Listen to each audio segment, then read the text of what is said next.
kita akan bersihkan. Dan Papua pasti merdeka, karena Papua itu hanya dititip.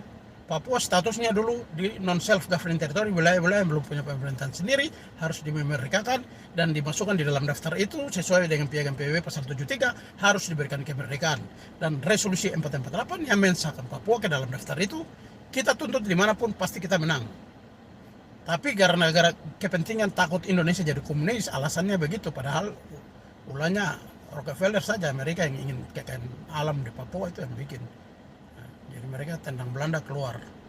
Nah, jadi status Papua ini ada di daftar dekolonisasi yang ada dulunya di non-self-governing territory, dipindahkan ke trust territory. Jadi kalau di trust territory di bawah naungan PBB di Dewan Perwalian. Jadi tanah Papua itu hanya dititip saja di Indonesia.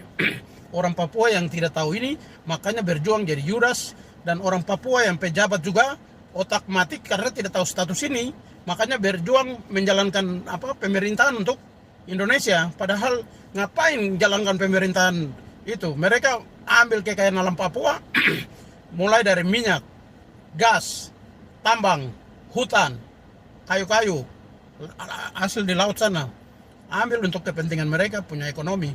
Orang Papua dikasih habis lagi, di genocide. Orang Papua mau sekolah juga tidak bisa, mau bikin bisnis juga tidak bisa. Nah, dikancing semua supaya ekonomi orang Papua lumpuh, bisa mereka kuasai di tanah Papua yang luas itu. Mereka tidak pusing dengan kalian orang Papua. Ngapain urus kalian, mending kuasai tanah kalian saja. Seperti Ali Murtopo bilang, Jakarta sama sekali tidak tertarik dengan orang Papua. Jakarta hanya tertarik dengan tanah dan kekayaan alamnya. Karena tanah itu memang dititip, makanya dulu tahun 63 tanggal 1 Mei Indonesia masuk Papua itu dikasih otonomi khusus karena tanah itu dititip. Pembangunannya sistemnya dikasih khusus dengan mata uang sendiri. Dan baru terpilih tahun 66 baru Soeharto naik, Soeharto hapus itu otonomi khusus itu. Nanti tahun 69 setelah PPRA dikasih kembali ke otonomi lewat Undang-Undang nomor 12.